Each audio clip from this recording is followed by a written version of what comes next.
ಮಕ್ಕಳಿಗೆ ಈ ಥರ ಪೋಹ ಕಟ್ಲೆಟ್ನ ಮಾಡಿಕೊಂಡ್ರೆ ತುಂಬ ಇಷ್ಟಪಟ್ಟು ತಿಂತಾರೆ. ಬೌಲ್ಗೆ ಸ್ವಲ್ಪ ಪೋಹ ಹಾಗೆ ಸ್ಮ್ಯಾಶ್ ಮಾಡಿ ಇಟ್ಕೊಂಡಿರೋಂಥ ಆಲೂಗಡ್ಡೆ, ಸ್ವಲ್ಪ ಬಟಾಣಿ, ಸ್ವಲ್ಪ ಕ್ಯಾರೆಟು, ಸ್ವಲ್ಪ ಕ್ಯಾಪ್ಸಿಕಮ್ಮು, ಸ್ವಲ್ಪ ಸ್ವೀಟ್ ಕಾರ್ನು, ಶುಂಠಿ ಹಾಗೆ ಹಸಿಮೆಣಸಿನಕಾಯಿ ಪೇಸ್ಟ್ನ ಕೂಡ ಸೇರಿಸ್ಕೊಂಡು ಅದಕ್ಕೆ ಸ್ವಲ್ಪ ಕೊತ್ತಂಬರಿನ ಕೂಡ ಸೇರಿಸ್ಕೊಂಡು ಅದಕ್ಕೆ ಈ ಹಂತದಲ್ಲೇ ಹೋಲ್ ಮಸಾಲಾಸ್ನ ಕೂಡ ಸೇರಿಸ್ಕೋಬೇಕು. ಅಂದರೆ ಅಚ್ಕಾರದ ಪುಡಿ, ಧನಿಯಾ ಪುಡಿ, ಸ್ವಲ್ಪ ಸಾಂಬಾರು ಪುಡಿ, ಚಾಟ್ ಮಸಾಲ, ಸ್ವಲ್ಪ ಅರಿಶಿನ ಸೇರಿಸ್ಕೊಂಡು ಹಾಗೆ ರುಚಿಗೆ ಎಷ್ಟು ಬೇಕೋ ಅಷ್ಟು ಉಪ್ಪನ್ನ ಕೂಡ ಸೇರಿಸ್ಕೊಂಡು ಅದನ್ನೆಲ್ಲದನ್ನು ಚೆನ್ನಾಗಿ ಮಿಕ್ಸ್ ಮಾಡ್ಕೋಬೇಕು.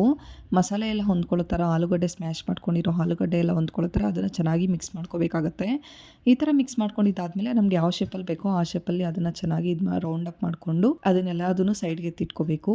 ಅದಾದ ನಂತರ ಒಂದು ಪ್ಲೇಟ್ಗೆ ಸ್ವಲ್ಪ ಆಗೋಷ್ಟು ಗೋಧಿ ಹಿಟ್ಟನ್ನ ತಗೊಂಡು ಅದಕ್ಕೆ ಸ್ವಲ್ಪ ಚಿಲ್ಲಿ ಫ್ಲೇಕ್ಸು, ಸ್ವಲ್ಪ ಆರಿಗೇನನ್ನ ಕೂಡ ತಗೊಂಡು ಇದನ್ನು ಸ್ಮೂತ್ ಪೇಸ್ಟ್ ಥರ ಮಾಡ್ಕೋಬೇಕು. ಈ ಥರ ಪೇಸ್ಟ್ ಮಾಡ್ಕೊಂಡಿದ್ದಾದಮೇಲೆ ಈಗ ಕಟ್ಲೆಟ್ ರೆಡಿ ಮಾಡಿ ಇಟ್ಕೊಂಡಿರ್ತೀವಲ್ವ, ಅದನ್ನು ಅದರಲ್ಲಿ ಚೆನ್ನಾಗಿ ಡಿಪ್ ಮಾಡಿದ್ದಾದ ನಂತರ ಈ ಥರ ಬ್ರೆಡ್ ಕ್ರಮ್ಸ್ ಜೊತೆ ಮತ್ತೆ ಅದನ್ನು ಚೆನ್ನಾಗಿ ಡಿಪ್ ಮಾಡಿಕೊಂಡು ಚೆನ್ನಾಗಿ ಅದು ಬ್ರೆಡ್ ಕ್ರಮ್ಸ್ ಎಲ್ಲ ಅದಕ್ಕೆ ಹೊಂದ್ಕೊಳ್ಳೋ ಥರ ಚೆನ್ನಾಗಿ ಅದನ್ನು ಇದು ಮಾಡ್ಕೋಬೇಕಾಗುತ್ತೆ. ಈ ಥರ ಮಾಡಿ ಇಟ್ಕೊಂಡಿದ್ದಾದಮೇಲೆ ಈಗ ಡೀಪ್ ಫ್ರೈಗೆ ಎಷ್ಟು ಬೇಕೋ ಅಷ್ಟು ಆಯಿಲ್ನ ಸೇರಿಸ್ಕೊಂಡು ಆಯಿಲ್ ಚೆನ್ನಾಗಿ ಕಾದಾದ ನಂತರ ಈಗ ಕಟ್ಲೆಟ್ ರೆಡಿ ಮಾಡಿ ಇಟ್ಕೊಂಡಿರ್ತೀವಲ್ವ ಅದನ್ನು ಸೇರಿಸ್ಕೊಂಡು ಮೀಡಿಯಮ್ ಟು ಲೋ ಫ್ಲೇಮಲ್ಲಿ ಚೆನ್ನಾಗಿ ಅದನ್ನು ಫ್ರೈ ಮಾಡ್ಕೋಬೇಕು. ಹೈ ಫ್ಲೇಮಲ್ಲಿ ಫ್ರೈ ಮಾಡಿಕೊಂಡ್ರೆ ಏನಾಗ್ಬಿಡುತ್ತೆ ಅಂತಂದರೆ ಮೇಲೆ ಎಲ್ಲ ಬೆಂದ್ಕೊಂಡ್ಬಿಡುತ್ತೆ, ಒಳಗಡೆ ಹಾಗೆ ಇರುತ್ತೆ. ಸೊ ಹಂಗಾಗಿ ಲೋ ಟು ಮೀಡಿಯಮ್ ಫ್ಲೇಮ್ಗೆ ಅಡ್ಜಸ್ಟ್ ಮಾಡಿಕೊಂಡು ಚೆನ್ನಾಗಿ ಇದನ್ನು ಗೋಲ್ಡನ್ ಕಲರ್ ಬರೋವರೆಗೂ ಚೆನ್ನಾಗಿ ಫ್ರೈ ಮಾಡಿಕೊಂಡ್ರೆ ಸಖತ್ ಟೇಸ್ಟಿಯಾಗಿರುವಂಥ ಕಿಡ್ಸ್ ಲಂಚ್ ಬಾಕ್ಸ್ಗೆ ಪರ್ಫೆಕ್ಟಾಗಿ ಪೋಹ ಕಟ್ಲೆಟ್ ರೆಡಿಯಾಗಿರುತ್ತೆ. ತುಂಬ ರುಚಿಯಾಗಿರುತ್ತೆ. ಒಮ್ಮೆ ಟ್ರೈ ಮಾಡಿ ನೋಡಿ, ನಿಮಗೂ ಕೂಡ ಇಷ್ಟ ಆಗುತ್ತೆ.